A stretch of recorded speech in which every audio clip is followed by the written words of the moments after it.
പ്രമാദമായ അവയവ കച്ചവട കേസിലെ പ്രധാന സൂത്രധാരനായ നജീബ് കല്ലട്ടറയുടെ മേൽപ്പറമ്പിലെ വീട്ടിൽ എൻഫോഴ്സ്മെന്റ് ഡയറക്ടറേറ്റ് റെയ്ഡ് നടത്തി.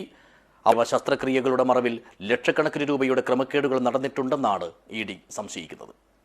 This news sponsored by Yenepoya speciality hospital, Kodialbail, Mangalore. കേരളത്തിലെ 6 പോലീസ് സ്റ്റേഷനുകളിൽ രജിസ്റ്റർ ചെയ്ത വ്യാജരേഖ ഉപയോഗിച്ചുള്ള അവയവ കച്ചവടത്തിലെ കള്ളപ്പണ ഇടപാടിലാണ് എൻഫോഴ്സ്മെന്റ് ഡയറക്ടറേറ്റ് കേസെടുത്ത് പരിശോധന നടത്തുന്നത്. കേരളത്തിനകത്തും പുറത്തുമുള്ള വൻ മാഫിയ സംഘം അവയവ കച്ചവടത്തിന് പിന്നിൽ പ്രവർത്തിച്ചെന്നായിരുന്നു പോലീസിന്റെ കണ്ടെത്തൽ. ആലപ്പുഴ റൂറൽ പോലീസ് കേസെടുത്തതിന് പിറകെ ഒളിവിൽ പോയ മുഖ്യകണ്ണി നജീബായിരുന്നു ഇടനിലക്കാരെ ഏകോപിപ്പിച്ചത്. മെഡിക്കൽ ടൂറിസത്തിന്റെ മറവിലായിരുന്നു വ്യാജരേഖകൾ ഉപയോഗിച്ചുള്ള അവയവ വാണിഭം. സാമ്പത്തിക ബുദ്ധിമുട്ടുള്ളവരെ കണ്ടെത്തി ചെറിയ തുകയ്ക്ക് അവയവ കൈമാറ്റം ഉറപ്പിക്കുകയും സ്വകാര്യ ആശുപത്രിയിൽ ചികിത്സ തേടുന്നവർക്ക് വലിയ തുകയ്ക്ക് കൈമാറുകയുമായിരുന്നു. ഓരോ ശസ്ത്രക്രിയയ്ക്കും പിറകെ മുഖ്യകണ്ണി നജീബിന് വൻതുക ആശുപത്രികൾ കമ്മീഷൻ നൽകിയെന്നാണ് ഇഡിയുടെ പ്രാഥമിക പരിശോധനയിൽ കണ്ടെത്തിയിട്ടുള്ളത്. 3 വർഷത്തെ സാമ്പത്തിക ഇടപാടുകളാണ് ഇഡി പ്രധാനമായും തേടുന്നത്.